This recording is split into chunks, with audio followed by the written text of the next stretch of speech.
Comic-Con has its own special currency. Not like What Culture Dollars, the ill-fated marketing gimmick we had last year, where several newsagents would let you buy sweets and magazines in exchange for flimsy little notes with all our faces on. Incidentally, if anybody wants some of the 8.5 million Wattos currently clogging up my garage, please just let me know. Anyway, no, for the exhibitors at the San Diego epicenter of geekdom, their currency is cultural, and it comes in the form of bringing enough cool and amazing experiences that fans turn up in their scores for. How do they do that? Well, mainly by bringing surprise stars to make appearances, making announcements that seemingly come out of nowhere, and debuting brand new footage of upcoming projects fans can't see anywhere else. All the while, studios try to one-up each other to reap the actual big bucks us nerds like to throw at things. My name is Adam Cleary, and these are the 10 most insane things that ever happened at San Diego Comic-Con.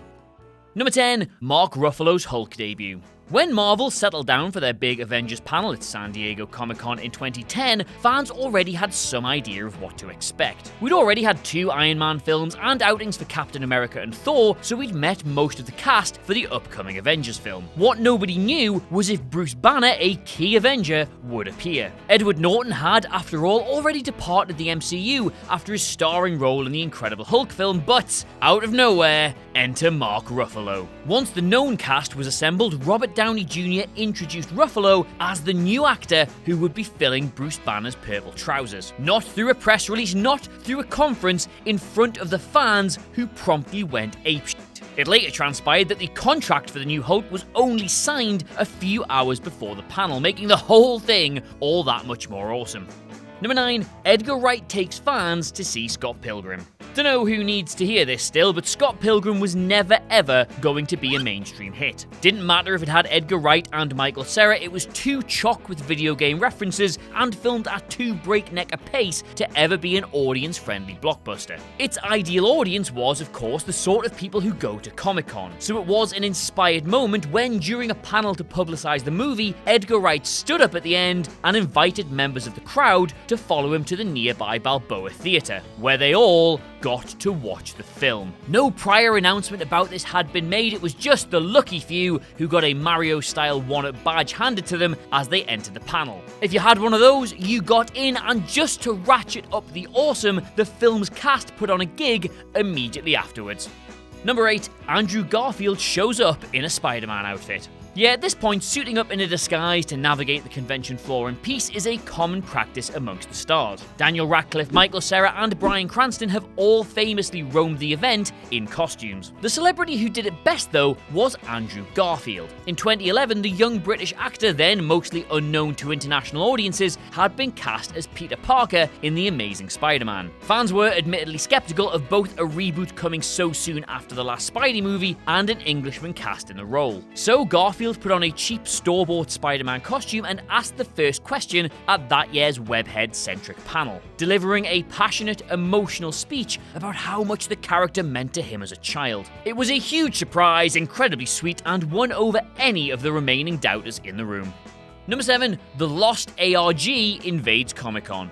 One of my esteemed colleagues here at What Culture, who, to protect his identity, will just call Tot Scaleford, once famously said to me that if Lost still doesn't make sense to you, maybe that's because you weren't paying attention. I, of course, maintain that the reason it doesn't make any sense to me is simply because it doesn't make any sense full stop, but one thing that might have helped was the series of Lost alternate reality games running parallel to it. The Lost experience was one of several ARGs played online by fans who pieced together clues seeded through tie-in websites and in a spin-off novel. Both, of course, had direct links to the show. Things got seriously weird though when the ARG broke the fourth wall into real life, with key character Rachel Blake showing up at the Lost panel during Comic-Con 2016. She accused the show's creators of conspiring with the Hanzo Foundation before being escorted out, which was, yeah, just another thing that made the show make total sense. Number 6. Karen Gillan's wig.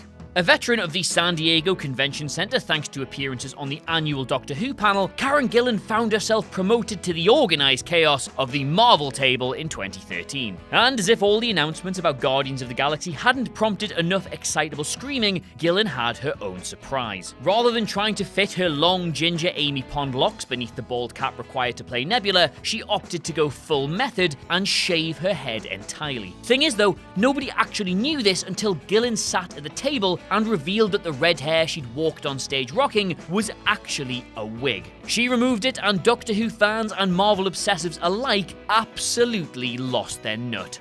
Number 5, blood on the floor of Hall H. Now, yeah, if you're getting excited at this list and thinking, oh gee, gosh darn whiz, I might go to Comic-Con myself, keep in mind that actually getting into a panel to see any of these insane incidents is a near impossible task. Queues for the big names go on longer than a Jules Guild public apology, and it can make for some fraught tensions between con-goers. None, though, have gone as extreme as the interaction between two attendees in 2010. At a panel where Simon Pegg, Nick Frost, and Seth Rogen were going to be discussing their upcoming sci-fi comedy Paul, there was a disagreement about seating arrangements that escalated to the point where one man stabbed another in the eye with a pencil. Thankfully, his victim was largely unscathed and he got himself booked for assault.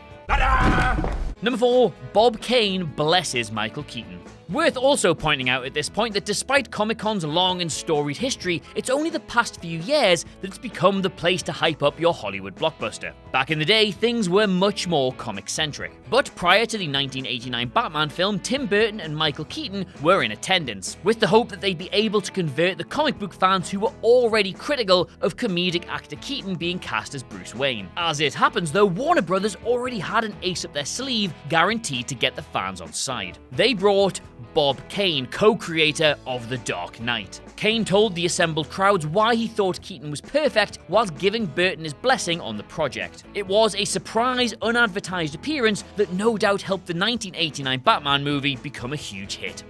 Number 3, James Cameron premieres 25 minutes of Avatar.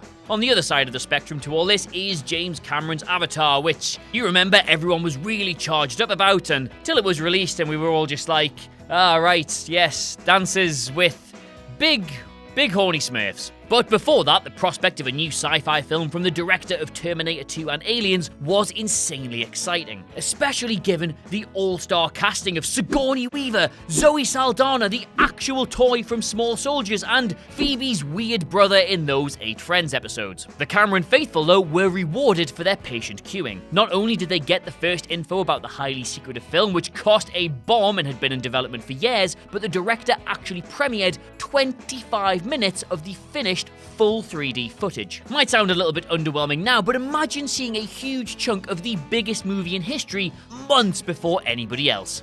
Number 2, The Dark Knight viral marketing.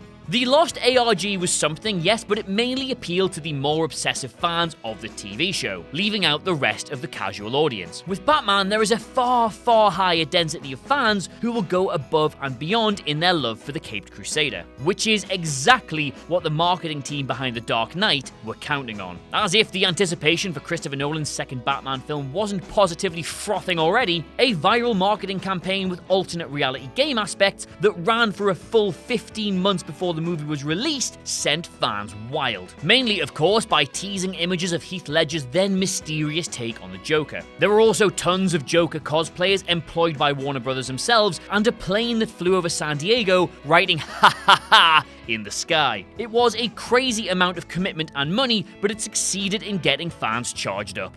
Number 1, Tom Hiddleston appears as Loki. The Marvel Cinematic Universe is full of famous, lovable characters. From the smarm of Tony Stark to the old-school charm of Steve Rogers, the Avengers have millions upon millions of fans. Hell, Ewan even likes Hawkeye. But if fan, and admittedly fan fiction circles are anything to go by, their popularity pales in comparison to Loki. And boy, do Marvel know it. They made him the villain of the first Avengers film, beefed up his role in the Dark World, gave him all the best lines in Ragnarok, and now, even after his actual death, are giving him his own spin-off show. However, nothing compares to the time they brought actor Tom Hiddleston along to Hall H in 2013, in full Loki costume. His appearance was, of course, heralded by a lot of screaming and excited yelling, but naturally, he got everyone to shut up.